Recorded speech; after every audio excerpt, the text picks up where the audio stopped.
name is Jaydev and welcome back. We are going to start with numericals based on Newton's first law of motion. Last time जब हम लोग पढ़ रहे थे तभी हमने कुछ न्यूटन्स लॉ के बारे में पढ़ा था. We studied that at equilibrium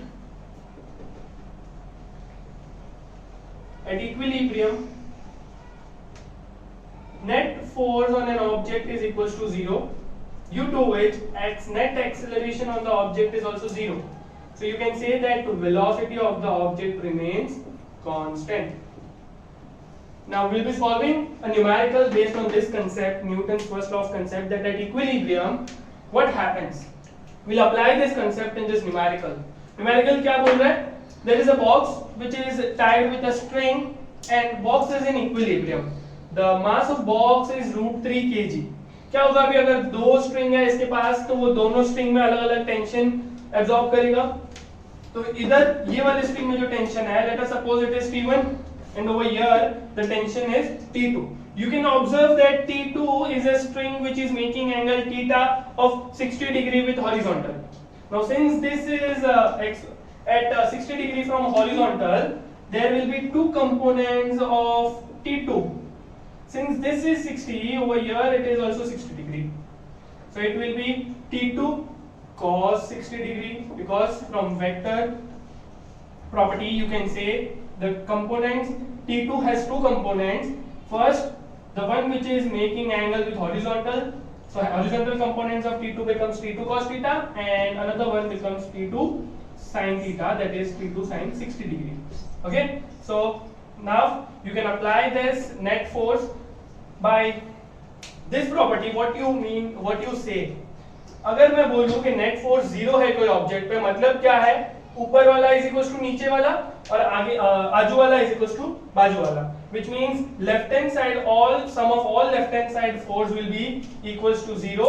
On the other hand you can say sum of all right hand side force is equals to 0 if there are only right hand side forces available. इधर अगर आप देखोगे तो एक force है जो left hand side पे जा रहा है, that is T1. So at equilibrium you can say left hand side force is T1. So there is T1 और ये बैलेंस किससे हो रहा है, T2 से. So T1 will be equals to T2 cos 60 degree. You can apply this as well, net force. अगर मैं बोलूं T1 मेरा लेफ्ट हैंड साइड है तो रेफरेंस अगर T1 को लेता हूं तो इसके रिस्पेक्ट में ये नेगेटिव हो जाएगा. तो T1 minus T2 cos 60 degree is equal to 0. तो ये भी राइट है, ये भी राइट है, बट सिंपल वे में अगर आपको याद रखना है तो आप क्या बोल सकते हो, आजू वाला इज इक्वल टू बाजू वाला एंड ऊपर वाला इज इक्वल टू नीचे वाला. That is sum of all left hand side force is equal to sum of all right hand side force, sum of all upward force is equal to sum of all downward force. ये equation number 1 ले लेंगे. इधर अगर आप देखो तो ऊपर वाला फोर्स है T2 sin 60 डिग्री, राइट. नीचे, अभी नीचे तो आप बोलोगे सर कोई फोर्स है ही नहीं, दिख रहा ही नहीं है, बट हम न्यूटन को भूल नहीं सकते. सर न्यूटन ने बोला था that always there will be a force equals to weight of the body acting in downward direction due to gravity. इसका मास अगर √3 है तो नीचे के डायरेक्शन में ये कौन सा फोर्स ऑब्जर्व करेगा, mg, that is weight.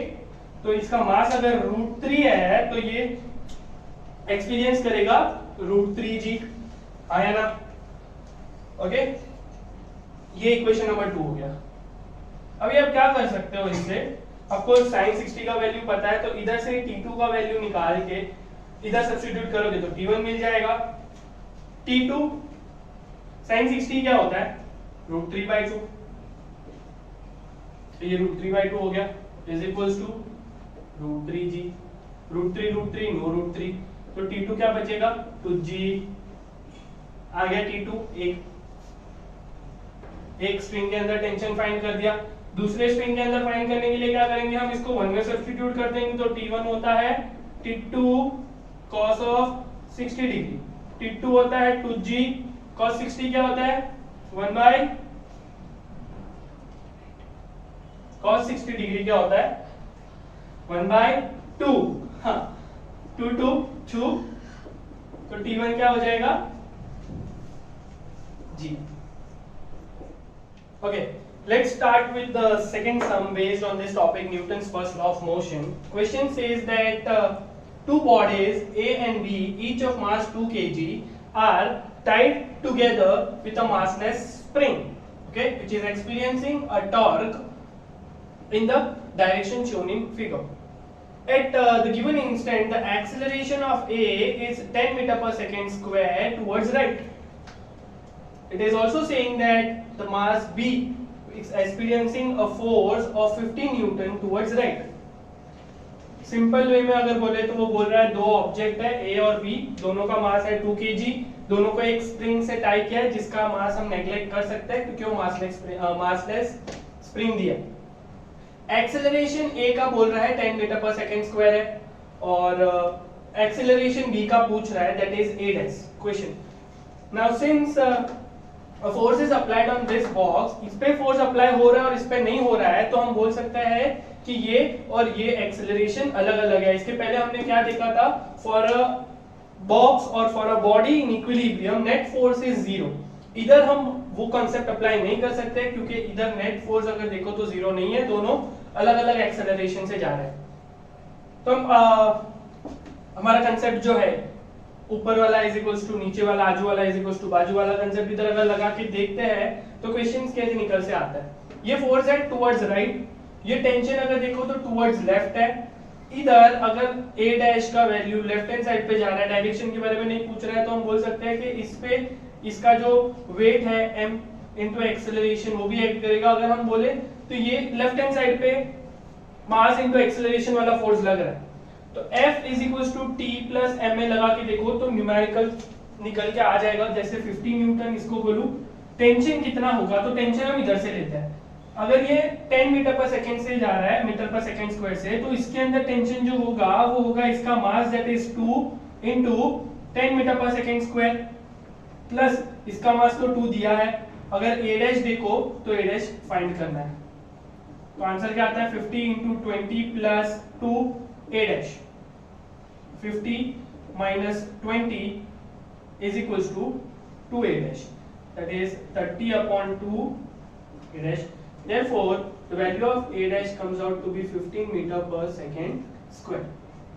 अगर आप कंपेयर करके देखो तो इससे ज्यादा एक्सेलरेशन से वो भाग रहा है लेफ्ट हैंड साइड की तरफ, ठीक है, क्योंकि इस पे फोर्स ऐड कर रहा है. तो ये फोर्स अगर राइट हैंड साइड पे है तो ये स्ट्रिंग में भी टेंशन उतना ही डेवलप होगा.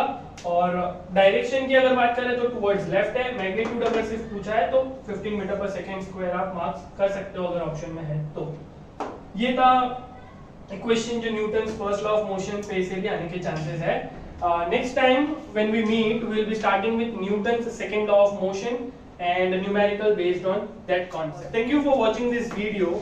Next time when we meet, we'll be starting with Newton's second law of motion and we'll solve some numerical based on that topic as well.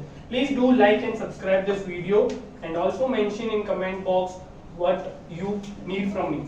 Thank you. Bye bye.